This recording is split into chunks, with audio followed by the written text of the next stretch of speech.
Bismillahirrahmanirrahim. Iyaka na'budu wa iyaka nasta'in. Assalamu alaikum dear students. You are watching your own channel Maths Time Path. आज हम लोग Oxford secondary mathematics student course book 2 updated addition chapter number 2 that is direct and inverse proportions. आज हम लोग इसकी exercise 2A solve करने जा रहे हैं। बेसिक लेवल में सबसे पहले क्वेश्चन नंबर 1 हमारे पास है 108 identical books have a mass of 30 kg। 108 books हैं। आइडेंटिकल बुक्स मींस बिल्कुल सेम है जैसे मैथ्स की बुक हो गई। चले ले लेते हैं। लेट्स मैथ्स की 108 बुक्स हैं। उन 108 बुक्स का मैथ 30 kg गिवन है। Find the math of 150 such books. उसी तरह की 150 बुक्स जो होंगी उसका मैथ कितना होगा ये फाइंड करना है। और पार्ट 2 फिर कर लेते हैं, पहले पार्ट 1 अटेम्प्ट करते हैं। सो माय डियर स्टूडेंट्स, सबसे पहले हम यहाँ पर जो डाटा हमें गिवन है उसको कलेक्ट कर लेते हैं। नंबर ऑफ बुक्स हमें कितनी गिवन है? नंबर ऑफ बुक्स हमें 108 मीन्स 108 गिवन है। उनका मैथ हमें कितना गिवन है? Mass of 108 books is equal to 30 kg हमें गिवन है। अब सबसे पहले एक बुक का मैथ फाइंड कर लेते हैं, ताकि एक बुक का मैथ जब हमें पता चल जाएगा तो हम लोग 150 बुक्स का मैथ भी फाइंड कर लेंगे कितना होगा। सो यूनिटरी मेथड से हम लोग इसको अप्लाई करना स्टार्ट करते हैं। यूनिटरी मेथड होता है जिस चीज़ में हमें अगर बहुत सारी चीज़ों की कॉस्ट दी गई है, मैथ दी गई है कि आप इसको फाइंड करो, तो हम लोग उसमें से एक चीज़ की जब हम मैथ या कॉस्ट फाइंड करते हैं ना, तो उसको हम लोग फिर उतने ही नंबर से मल्टीप्लाई कर देंगे तो हमारे पास टोटल नंबर ऑफ जो भी मैथ गिवन है, कॉस्ट गिवन है, निकल आता है। सो मैं जब तक सॉल्व नहीं करूँगी आप लोग को समझ नहीं आएगा। तो लेट्स स्टार्ट। हम लोग इसको कैसे सॉल्व करेंगे? यूनिटरी मेथड से हम इसको सॉल्व करते हैं। Unitary method. अब यूनिटरी मेथड क्या है? सबसे पहले हमें यहाँ पर मैथ जो है वो 108 बुक्स का गिवन है, तो हम लोग एक बुक का मैथ पहले फाइंड करते हैं। तो यहाँ पर हम क्या लिखेंगे? Math of 1 book. एक बुक का मैथ जब पता चलेगा ना तो उसको हम लोग उतनी बुक्स के साथ मल्टीप्लाई कर लेंगे। तो 1 बुक का मैथ हमारे पास क्या हुआ? 30 kg को हम लोग डिवाइड कर लेते हैं 108 बुक से। अब ये हमारे पास एक इक्वेशन आ चुकी है। ठीक है डियर स्टूडेंट, अब हम लोगों ने मैथ ऑफ 150 बुक्स का फाइंड करना है। Mass of 150 books. अब वो हमारे पास क्या होगा? हमारे पास ये जो इक्वेशन है 30 डिवाइड बाय 108, उसको हम लोग मल्टीप्लाई करेंगे 150 बुक्स से। ओके डियर स्टूडेंट्स, अब यहाँ पर देखें हम लोग इसकी कटिंग कर लेते हैं। तो कटिंग के बाद हमारे पास सबसे पहले हम इसकी कटिंग कर लेते हैं। तो ये हमारे पास 2 1 0 2 आएगा, 1 इधर 2 5 0 10 आ चुका है, 15 आ गया। इसकी कटिंग करेंगे तो ये हमारे पास आ जाएगा 2 5 0 10 एंड 2 4 0 8 सॉरी 2 4 0 8 54 आ चुका है और ये 15 आ चुका है। अब हम लोग इसकी कटिंग दोबारा से कर लेते हैं। यहाँ पर 3 5 0 15 3 1 0 3 3 1 0 3 आ, ये 3 8 0 24 हो जाएगा। 3 1 0 3, इसका 2 4 के साथ लगेगा 24, 3 8 0 24 और ये 3 5 0 15 से इसकी कटिंग हो गई। अब हम लोग देखेंगे इसकी नेक्स्ट कटिंग कहाँ पर हो रही है। तो यहाँ पर इसकी दोबारा से कटिंग हो रही है। 3 के टेबल में इन दोनों की कटिंग होगी। ठीक है डियर स्टूडेंट्स, ये 3 5 0 15 तो इसका 0 भी इसके साथ लग जाएगा। ठीक है, और ये 3 6 0 18 हो जाएगा। अब 2 के टेबल पे इसकी कटिंग करेंगे। 2 3 0 6 हो जाएगा और 2 2 0 4 हो जाएगा, 1 इधर 2 5 0 10 हो जाएगा। अब हमारे पास जो इक्वेशन जो नंबर्स बचे हैं वो है 5 मल्टीप्लाई बाय 25 और divide by 3। Okay dear student, अब हम लोग 5 को 25 से मल्टीप्लाई कर देंगे और डिवाइड बाय 3 कर देंगे। तो 5 25 0 हमारे पास आ जाएगा 125 kg डिवाइड बाय 3। अब ये हमारे पास इम्प्रॉपर फ्रैक्शन है, तो हम जब इसकी डिवीजन कर लेंगे तो हमारे पास आ जाएगा 41 2/3 kg। तो ये हमारे पास 150 बुक्स का मैथ आ चुका है। Okay dear students, part B solve करते हैं। सो क्वेश्चन नंबर 2 हमारे पास गिवन है, क्वेश्चन नंबर 1 का part 2। The number of such books that have a mass of 20 kg। अब 20 kg हमें मैथ गिवन है और कह रहे हैं कि कितनी बुक्स का मैथ होगा। तो अब हम लोगों ने बुक्स को फाइंड करना है। सो अब हम इसमें क्या लिखेंगे? जब हम लोगों को बुक्स गिवन है सॉरी मैथ्स गिवन है 20 kg, तो वो कितनी बुक्स का मैथ्स होगा, बुक्स फाइंड करनी है। हम लोगों ने सबसे पहले क्या लिखना है, the mass of a book is directly proportional to the number of books.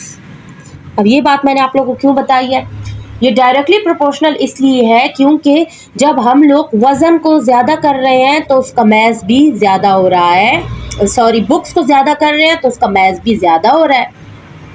अब पहले हमें बुक्स 108 गिवन थी तो उसका मैथ्स था 30 kg, फिर उन्होंने मैथ्स को सॉरी बुक्स को बढ़ा दिया, 150 बुक्स थी तो उसके साथ हमारा जो मैथ्स था ना वो भी 41 2/3 kg हो गया था, बढ़ गया था। इसीलिए जो हमारा मैथ्स है बुक का वो हमारा नंबर ऑफ बुक्स के डायरेक्टली प्रोपोर्शनल है। डायरेक्टली प्रोपोर्शनल का मतलब है कि एक चीज़ जब बढ़ रही होती है ना तो साथ में दूसरी चीज़ भी बढ़ेगी। अब हम लोगों ने क्या करना है, हम लोगों ने नंबर ऑफ बुक्स लिखना है, number of books in 30 kg maths. अब 30 kg मैथ्स में कितनी बुक्स होंगी हमारे पास गिवन थी 105 गिवन थी। 30 kg ऑफ मैथ्स में जब 105 बुक्स गिवन थी तो 1 kg ऑफ मैथ्स में हमारे पास कितनी बुक्स होंगी, यूनिटरी मेथड अप्लाई करेंगे हम लोग। एक बुक में देखेंगे, सॉरी 1 kg में कितनी बुक्स आएंगी, number of books in 1 kg maths. अब हमारे पास इक्वेशन क्या बनेगी, हमारे पास इक्वेशन आएगी 108 डिवाइड बाय 30 आ जाएगा। ये भी 108 था, सॉरी डियर स्टूडेंट्स 105 नहीं था, 108 था। 30 kg मैथ्स में हमें 108 आइडेंटिकल बुक्स दिए थे। अब 1 kg में मैथ्स में हमारे पास कितनी बुक्स आएंगी, तो हम लोगों ने 108 जो बुक्स थी उसको 30 kg मैथ्स से डिवाइड कर दिया।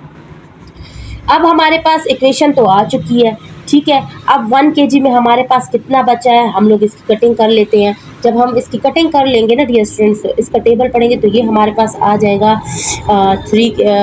2 के टेबल पे पढ़ेंगे तो 2 15 30 हो जाएगा, और 2 5 10 और 2 4 8 54/15 हो जाएगा। फिर से इसकी कटिंग हो जाएगी तो ये हमारा 3 5 15 हो जाएगा, और 3 18 54 हो जाएगा। हमारे पास इक्वेशन आ जाएगी 18/5। जब 1 kg मैथ्स में हमारे पास आ चुकी हैं कि 18/5 बुक्स होंगी, तो अब हम लोगों ने number of books easily find कर लेना है इन 20 kg मैथ्स। अब 20 kg मैथ्स में कितनी बुक्स होंगी, तो 18/5 को हम लोगों ने 20 के साथ मल्टीप्लाई कर लेना है। अब हमारे पास जब इनकी कटिंग हो जाएगी 5 1 5 एंड 5 4 20, तो 18 मल्टीप्लाई बाय 4 रह जाएगा, 72 बुक्स हमारे पास आ जाएंगी। 20 kg में हमारे पास 72 बुक्स होंगी।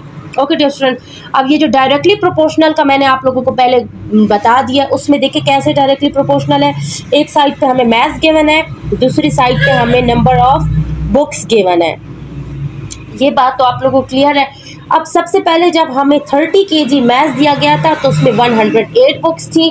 फिर 20 kg मैथ्स दिया था तो उसमें हमारे पास 72 बुक्स बनी है। तो यहाँ पर देखें जब हमारा मैथ्स कम हो रहा है ना तो हमारी नंबर ऑफ बुक्स भी कम हो रही हैं, दोनों नीचे जा रही हैं। तो इसका मतलब है ये डायरेक्टली प्रोपोर्शनल है।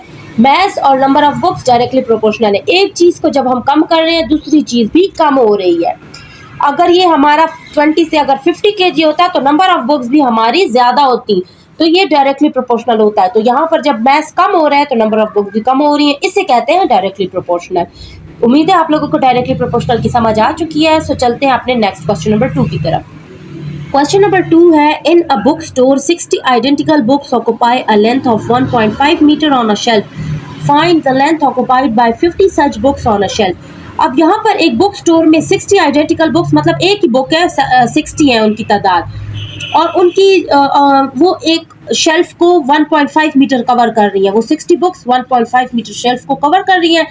सो 50 बुक्स अगर उसी तरह की हो तो वो शेल्फ की कितनी लेंथ ऑक्यूपाई करेंगी, शेल्फ में कितनी लेंथ में वो आएंगी। सो चलिए स्टार्ट करते हैं। सो इसमें सबसे पहले हम लोगों ने क्या लिखना है, हम लोगों ने लेंथ जो हमें दी गई है लिखेंगे length occupied by 60 identical books is equal to 1.5 metre. अब 60 आइडेंटिकल बुक्स जो हमें गिवन है वो 1.5 मीटर शेल्फ को कवर कर रही हैं, उसकी लेंथ को। अब हम लोगों ने एक लेंथ जो है ना एक बुक की देखनी है, ठीक है। मैंने आप लोग कहा था यूनिटरी मेथड में हम लोगों ने एक चीज़ की लेंथ है जो भी गिवन है, मैथ्स है, कॉस्ट है, हम लोगों ने एक चीज़ की पहले फाइंड करनी है। So length occupied by one such book is equal to, अब एक बुक का कितना हो जाएगा हमारे पास 1.5 डिवाइड बाय 60। हमारा ये 1.5 और ये जो 60 आइडेंटिकल बुक्स हैं उसके साथ डिवाइड हो जाएगा, ठीक है। लेंथ डिवाइड बाय बुक्स हमारी आ आएगी। अब हम लोग क्या करेंगे, हम लोग लेंथ ऑक्युपाइड बाय 50 देख लेंगे। सॉरी मिस्टेक हो चुकी है मुझसे ये, तो 50 सच बुक्स का हम लोग जब देखेंगे तो उसको हम लोग 1.5 डिवाइड बाय 60 को 50 से मल्टीप्लाई कर देंगे। अब जब इसको मल्टीप्लाई करेंगे तो यहाँ पर देखिए 0 की 0 से कटिंग हो चुकी है, ठीक है। अब 1.5 को 5 से मल्टीप्लाई करेंगे, डिवाइड बाय 6 करेंगे और कटिंग भी कर लेंगे। तो ये हमारे पास सबसे पहले ये जो 0.5 है 1.5 है, इसका हम लोग जब पॉइंट उड़ा देंगे तो ये मल्टीप्लाई बाय हमारे पास 10 आ चुका है। तो यहाँ पर हमारा 6 मल्टीप्लाई बाय 10 मल्टीप्लाई बाय 5 आ जाएगा। अब हम लोग इसकी कटिंग कर लेंगे तो 5 1 5 हो जाएगा और 5 2 10 हो जाएगा हमारे पास, ठीक है डियर स्टूडेंट्स। अब हमारे पास ऊपर 15 रहता है, नीचे 6 मल्टीप्लाई बाय 2 रहता है, ठीक है। अब 6 1 से 6 2 हमारे पास 12 आ जाएगा, 15 डिवाइड बाय 12। अब 3 5 से 15 और 4 12 आ गया। अब हमारे पास क्या है 5 बाय 4। अब 5 बाय 4 जो इम्प्रॉपर फ्रैक्शन है उसकी डिवीजन करेंगे तो आंसर आ जाएगा 1.25 मीटर। तो हमारे पास जो क्वेश्चन में डिमांड की गई थी कि 50 बुक्स कितनी लेंथ एक शेल्फ में लेंगी, तो 1.25 मीटर लेंथ लेगी। पार्ट बी है हमारे पास, the number of such books needed to completely occupy a shelf that is 80 centimetre long. अब हम लोगों ने 80 सेंटीमीटर लॉन्ग हम लोगों को लेंथ दी गई है, उसमें कितनी बुक्स आएंगी, हमने नंबर ऑफ बुक्स फाइंड करने हैं। सो लेट्स स्टार्ट। अब डियर स्टूडेंट्स इसमें हमें एक बात पता चल चुकी है, जो हमारे पास लेंथ है ना, length occupied by books is directly proportional to the length, ठीक है। लेंथ के डायरेक्टली प्रोपोर्शनल है बुक्स, ठीक है। ये बात तो हमें समझ आ गई। अब कैसे, जब हमारी लेंथ ज़्यादा होगी तो नंबर ऑफ बुक्स भी ज़्यादा होंगी, जब हमारी लेंथ कम होगी तो नंबर ऑफ बुक्स भी कम होंगी। जो चीज़ कम हो रही है तो दूसरी चीज़ भी ऑब्वियसली कम होनी चाहिए, उसे डायरेक्टली प्रोपोर्शनल कहते हैं। और जो चीज़ ज़्यादा हो रही है तो दूसरी चीज़ भी ज़्यादा हो जाए, इसे डायरेक्टली प्रोपोर्शनल कहते हैं, ठीक है डियर फ्रेंड। अब यहाँ पर हमारे पास जो 1.5 मीटर है उसको हम लोग कन्वर्ट करते हैं सेंटीमीटर में। तो हम क्या करेंगे, 1.5 को 100 से मल्टीप्लाई करेंगे, क्योंकि 1 metre is equal to 100 centimetre. Okay dear students, यहाँ पर मैं आप लोग को लिख भी लेती हूँ, 1 metre is equal to 100 centimetre. So जब हम लोग इसको 100 से मल्टीप्लाई कर देंगे तो हमारा आंसर आ जाएगा 150 सेंटीमीटर। अब इसको सेंटीमीटर में हमने कन्वर्ट कर दिया है। लेंथ ऑफ शेल्फ हमें कितनी दी गई है, लेंथ ऑफ शेल्फ हमें 80 सेंटीमीटर गिवन है, ठीक है। अब हम लोगों ने क्या करना है, जब हमारे पास लेंथ भी आ चुकी है, हम लोगों ने 150 centimetre length occupied by number of books, क्या दिया गया है हमें, ये हमें 60 दी गई है, ठीक है। जो हमारे 150 सेंटीमीटर है ना, उसमें नंबर ऑफ बुक्स हमें क्वेश्चन में ही दिया गया है कि 60 है। 60 आइडेंटिकल बुक, 1.5 था ना, उसको 1.5 को हमने सेंटीमीटर में कन्वर्ट किया तो 150 आ चुके हैं हमारे पास। अब हम लोगों ने 1 सेंटीमीटर देखना है कि 1 centimetre length occupied by number of books हमारे पास कितना आएगा। सो हमने डिवाइड कर दिया 60 को 150 के साथ, 150 सेंटीमीटर के साथ। तो जब इसकी हम लोग कटिंग करेंगे 0 0 से कट हो जाएगा और 3 5 से 15 एंड 3 2 से 6 आ जाएगा, तो ये हमारा 2/5 आ चुका है, ठीक है डियर स्टूडेंट। अब हम लोगों ने जो 80 सेंटीमीटर उन्होंने कहा, 80 सेंटीमीटर अगर लॉन्ग होगी शेल्फ तो नंबर ऑफ बुक्स कितनी होगी। अब हम लोग 80 centimetre length occupied by number of books में ये फार्मूला और इसके साथ मल्टीप्लाई करेंगे 80 को। ये देखिए student, 80 centimetre length occupied by number of books is equal to 2/5 multiply by 8। 2/5 हमारे पास 1 सेंटीमीटर लेंथ में जो है ना बुक्स की तादाद आई थी हमारे पास 1 सेंटीमीटर हमने जब फाइंड किया। अब 80 सेंटीमीटर में कितनी बुक्स होंगी उसको हम लोगों ने 2/5 से मल्टीप्लाई कर दिया 80 को। अब यहाँ पर हमारे पास कटिंग हो जाएगी 5 1 ज़र 5, 5 1 ज़र हमारे पास 5 आ जाएगा। ओके डियर स्टूडेंट्स, और ये यहाँ पर 3 लग जाएगा और 6 ज़र 30, तो ये 16 आ चुका है हमारे पास। ठीक है, अब हम लोग जब इसको मल्टीप्लाई करते हैं तो हमारे पास 2 × 16 कितना आएगा, 32 बुक्स हमारे पास आ चुका है इजीली। ठीक है डियर स्टूडेंट्स, तो 32 books will occupy 80 centimetre length, ये हमारे पास आंसर आ चुका है। ठीक है, 32 books will occupy 80 centimetre length. ठीक है, क्वेश्चन नंबर 3 की तरफ चलते हैं।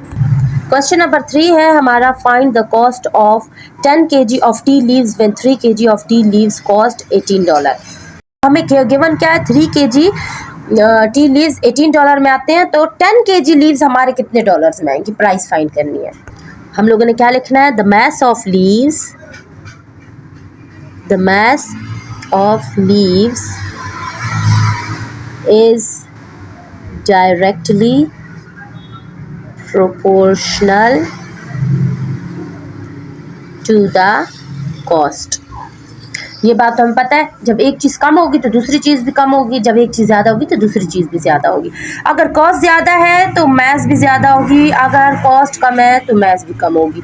अब हमें जो गिवन डाटा है उसको लिख लेते हैं, cost of 3 kg leaves is equal to $18 हमारे पास आ चुका है। अब हम लोग 1 kg फाइंड कर लेंगे, कॉस्ट ऑफ 1 kg लीव्स हमारे पास क्या हो जाएगा, 18 डिवाइड बाई 3 हो जाएगा। अब डियर स्टूडेंट्स, अब जो उन्होंने हमें कहा है कि आप लोग फाइंड करो 10 kg, तो हम लोग यहाँ पर लिख देंगे cost of 10 kg leaves is equal to 18 divide by 3 multiply by 10, बहुत ही ईजीली। ओके डियर स्टूडेंट, अब ये यहाँ पर हमारी कटिंग हो जाएगी, 3 1 ज़र 3 एंड 3 6 ज़र 18 आ जाएगा, तो हमारे पास आ जाएगा 6 × 10, तो ये हमारा $60 आ चुका है, बहुत इजीली। पार्ट बी की तरफ चलते हैं। नाउ पार्ट बी है हमारे पास, A kg of sugar when B kg of sugar cost $C। अब यहाँ पर हमें वेरिएबल्स गिवन है, नंबर गिवन नहीं है, सो लेट्स स्टार्ट। यहाँ पर देखें, हमें सबसे पहले क्या गिवन है, जो गिवन डाटा उसको कलेक्ट करते हैं, cost of B kg sugar. अब B kg शुगर हमें कितनी इन्होंने दी हुई है, $C हमें दी हुई है। ठीक है, अब हम लोग फाइंड करेंगे cost of 1 kg sugar unitary method से। हम लोग जब 1 kg शुगर फाइंड करेंगे तो ये हमारे पास कितना आ जाएगा, $C डिवाइड बाई B, ये हमारे पास आगे क्वेश्चन। अब हम लोगों ने फाइंड करनी है cost of A kg sugar is equal to, तो ये हमारे पास $C divide by B multiply by A आ चुका है। तो हमारी वैल्यू क्या आई है, हमारे पास आया $AC मल्टीप्लाई हो जाएंगे ये दोनों और डिवाइड बाई B, हमारे पास ये इक्वेशन आ गई क्योंकि वेरिएबल्स गिवन थे, बहुत ही इजीली। क्वेश्चन नंबर 4 की तरफ मूव करते हैं। क्वेश्चन नंबर 4 हमारे पास गिवन है, 5/9 of a piece of metal has a mass of 7 kg, what is the mass of 2/7 of piece of metal. अब 5/9 एक मेटल है, चले लेट्स ले ले, ये पेन हमारा एक मेटल है, इसका जो 5/9 हिस्सा इसमें से कोई भी तोड़ लेना वो 5/9 हो जाएगा। चले लेट्स ये मार्कर ले लेते हैं, ये हमारे पास एक पीस ऑफ मेटल है। ठीक है, हम इसका ये हिस्सा निकाल लेते हैं, तोड़ लेते हैं, ब्रेक कर लेते हैं, तो ये हमारे पास जो हिस्सा है ना, ये 5/9 हिस्सा हमारे पास आ चुका है, और इसकी जो हमें मैथ दी गई है ना वो हमें 7 दी गई है। ठीक है, अब वो कह रहे हैं एक दूसरा टुकड़ा इसका ले ले, पीछे से हम इसकी कैप को उतार लेते हैं, ये वाइट वाली, ये हमने पीस ले लिया है जो कि 2/7 है। अब इसकी हम लोगों ने मैथ फाइंड करनी है। Okay dear students, so let's start. इसमें हम लोगों ने जो हम लोगों को सब कुछ दिया गया गिवन डाटा उसको कलेक्ट कर लेते हैं। Mass of 5/9 of a piece of metal, ये हमें कितना गिवन है, ये हमें गिवन है 7 kg। Okay dear students, 7 kg given है। अब हम लोगों ने पूरे इसका मैथ फाइंड करना है, एक चीज़ का मैथ ऑफ होल पीस, जो हमें पीस गिवन है उसका हम लोगों ने मैथ देख लेना है पूरे होल का, तो वो हमारे पास क्या हो जाएगा 7। अब इसके नीचे डिवाइड करेंगे तो ये पहले से ही डिवाइड वाला है, तो हम लोग ऐसे डिवीजन डाल देते हैं, डिवाइड बाय 5/9, ये हमारे पास ऐसे इक्वेशन बन जाएगी। अब हम लोग इस डिवीजन को मल्टीप्लिकेशन में कन्वर्ट करते हैं तो ये 9/5 आ जाएगा हमारे पास। अब जब 7 को 9 से मल्टीप्लाई करेंगे 63/5 हमारे पास आ चुका है। अब 2/7 उन्होंने कहा है फाइंड करो, तो mass of 2/7 piece of metal find करना है हम लोगों ने, तो वो हमारे पास कितना आएगा 63/5 मल्टीप्लाई बाय 2/7। अब ये आ चुका है हमारा। अब हम लोग क्या करेंगे, कटिंग कर लेते हैं, 7 1 7 7 9 63 आ चुका है। अब 9 को 2 से मल्टीप्लाई करेंगे 18 आ जाएगा और ये वाला 5 डिवाइड हो जाएगा, 18/5 kg हमारे पास आया है। क्योंकि ये इम्प्रॉपर फ्रैक्शन, इसकी डिवीजन करेंगे हमारे पास आ जाएगा 3/5 kg। इतना इजी हमारा आंसर था। तो ये हमारा आंसर है 2/7 पीस ऑफ मेटल का जो मैथ मांगा था वो हमारे पास आ चुका है। नेक्स्ट क्वेश्चन की तरफ चलते हैं। Question number 5 is if z is directly proportional to x, अगर z x के डायरेक्टली प्रोपोर्शनल है and z is equal to 12 when x is equal to 3, जब x 3 है और z 12 है, find the value of x when z is 18, जब z 18 है तो हमने x की वैल्यू फाइंड करनी है। So let's start. So my dear students, सबसे पहले ही क्वेश्चन में इन्होंने हमें क्या कहा है, z is directly proportional to x। ठीक है डियर स्टूडेंट्स, ये हमारा डायरेक्टली प्रोपोर्शनल z आ गया x के, ये हमें क्वेश्चन में ही गिवन है। अब इसको, ये जो डायरेक्टली प्रोपोर्शनल है, इसको जब हटाएंगे हम z को इक्वल करेंगे तो हमारे पास ये कांस्टेंट आ जाएगा x, z is equal to constant x। ये हमारे पास वैल्यू आ चुकी है, इसको हम इक्वेशन 1 का नाम दे देते हैं। अब हमें क्वेश्चन में दिया गया है z is equal to 12 and x is equal to 3। ठीक है, अब हम लोगों ने क्या करना है, z जब हमारे पास 12 है और x 3 है, इसको हम इक्वेशन 1 में पुट कर देंगे। ठीक है dear students, putting values in equation 1। अब इक्वेशन 1 क्या थी, z is equal to constant x। z हमारे पास है 12 इज इक्वल टू कॉन्स्टेंट की वैल्यू हमारे पास नहीं है, k लिख देंगे, और x है हमारे पास 3। अब डियर स्टूडेंट्स, हम लोगों ने ये 3 यहाँ पर मल्टीप्लाई हो रहा है, यहाँ आकर ये इसके साथ डिवाइड हो जाएगा, तो हमारे पास क्या रह जाएगा, 12 डिवाइड बाई 3 आ जाएगा। अब 3 1 3 3 4 12, तो हमारे पास आ गया 4, k इज इक्वल टू 4 हमारे पास कांस्टेंट की, सॉरी डियर स्टूडेंट्स, कांस्टेंट की value k is equal to 4 आ गई है। अब हम लोगों को इन्होंने कोई क्वेश्चन में कहा है x की वैल्यू फाइंड करो जब z जो है वो 18 है। अब हम लोगों ने क्या करना है, हमारे पास k की वैल्यू आ चुकी है, कि हमारे पास 4 है, हम इक्वेशन 1 में वैल्यूज पुट कर देंगे। ठीक है, putting values in equation 1। Equation 1 हमारे पास क्या थी, z is equal to constant x। अब z की वैल्यू अब हमारे पास गिवन है 18, कांस्टेंट की वैल्यू है 4 और x की हमारे पास अननोन है। अब क्या करना है, ये 4 यहाँ पर आकर डिवाइड हो जाएगा, 18 डिवाइड बाई 4, और यहाँ पर x रह जाएगा, x की वैल्यू आ जाएगी, तो ये हो जाएगा हमारे पास 2 2 4 एंड 2 9 18 आ चुका है हमारे पास। तो ये यहाँ पर सॉल्व कर लेते हैं, x इज इक्वल टू 9/2 आ गया हमारे पास, क्योंकि ये इम्प्रॉपर फ्रैक्शन है, इसकी डिवीजन कर लेंगे तो ये हमारे पास आ जाएगा 4 1/2, और ये 4 1/2 जो है ना, ये हमारा 4.5 के इक्वल है, तो हमारे पास ये x की वैल्यू आ चुकी है। Okay dear friends, question number 6 की तरफ मूव करते हैं। क्वेश्चन नंबर 6 हमारा एक्सरसाइज 2A का लास्ट क्वेश्चन है, which is if b is directly proportional to a। अब यहाँ पर हमें z डायरेक्टली प्रोपोर्शनल x दिया था, यहाँ पर b directly proportional to a दिया है कि b बढ़ेगा तो a भी बढ़ेगा। ठीक है, अगर b कम होगा तो a भी कम होगा। And b is equal to 3 when a is equal to 18। b 3 है तो a 18 है। Find the value of b when a is 24। अब वैल्यू फाइंड करनी है, जब a 24 है तो b कितना होगा। So my dear students, question number 6 हमारे पास सबसे पहले बताया b is directly proportional to a। अब इसको जब हम डायरेक्टली प्रोपोर्शनल को हटाएंगे तो यहाँ पर एक कांस्टेंट हमारे साथ आ जाएगा हमारे पास, इसको हम इक्वेशन a करार देते हैं, b is equal to constant a। अब हमें वैल्यूज दी गई हैं, सबसे पहले b is equal to 3 and a is equal to 18। अब जब हम लोग इक्वेशन 1 में वैल्यूज पुट करेंगे, वैल्यूज जब इक्वेशन 1 में हम लोग पुट करेंगे, इक्वेशन 1 हमारे पास ये है b is equal to constant a, तो b हमारे पास 3 है, कॉन्स्टेंट हमें मालूम नहीं, और a हमारे पास 18 है। अब हम लोगों ने क्या करना है, 18 इस साइड पे जाके 3 के डिवाइड हो जाएगा और ये कांस्टेंट की वैल्यू हमारे पास आ जाएगी। अब कटिंग कर लेंगे, 3 1 ज़र 3 एंड 3 6 ज़र 18, तो कांस्टेंट की वैल्यू हमारे पास 1/6 आ चुकी है। अब हमारे पास जब कांस्टेंट की वैल्यू आ चुकी है तो सेकंड उन्होंने हमें क्या दिया गया है कि b की वैल्यू फाइंड करें जब a हमारे पास 24 है। अब हमारे पास इक्वेशन थी b कांस्टेंट a, अब इसमें हम वैल्यूज पुट करते हैं, b की वैल्यू नहीं है, कांस्टेंट की वैल्यू हमारे पास 1/6 है और वो मल्टीप्लाई हो रही है a की 24 से, तो ये हमारे पास b की वैल्यू क्या आ जाएगी 24/6। अब इसकी हम लोग कटिंग कर लेते हैं, 6 1 ज़र 6 एंड 6 4 ज़र 24, तो ये हमारे पास 4 आ जाएगा, तो ये हमारे पास क्या आ जाएगा b = 4, हमारे पास b की वैल्यू भी आ चुकी है। ओके डियर फ्रेंड्स, उम्मीद करती हूँ आप लोगों को यहाँ पर ये एक्सरसाइज बहुत अच्छे से समझ आ गई होगी, डायरेक्टली प्रोपोर्शनल। नेक्स्ट एक्सरसाइज के लिए stay tuned for the next video and अल्लाह हाफिज़।